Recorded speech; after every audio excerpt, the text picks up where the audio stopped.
beses naharang ang mga taga-media sa mga taong magpapakilala sa community ng kumpanya. Gaya na lamang ng mamang ito na magpapakilala hindi alagad ng batas ay may suot na sombrerong may kasulat sa pulis. Tanaw mula sa bundok ang quarry site sa kalapit sa landfill area.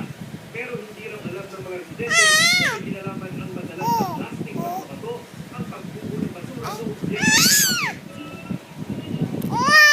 hindi ito ang unang beses na may nangyari sa tambak ng basura. Noong Hulyo taong 2000, bumuho ang basura sa Payatas dump site. Ang namatay noon. Noong Agosto 2011 naman, 5 namatay sa pagbuo ng dump site sa Baguio City sa gitna ng panalalasa ng Bagyong Nina. Chino Esparang Tutok, 24 oras.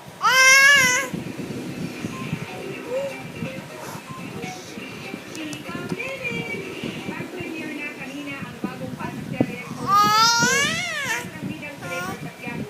May participation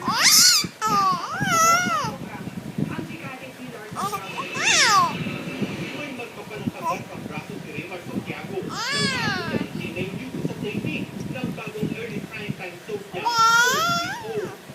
Pero may kaprak talaga ito para sa papel na ginagampanan ni Raymar.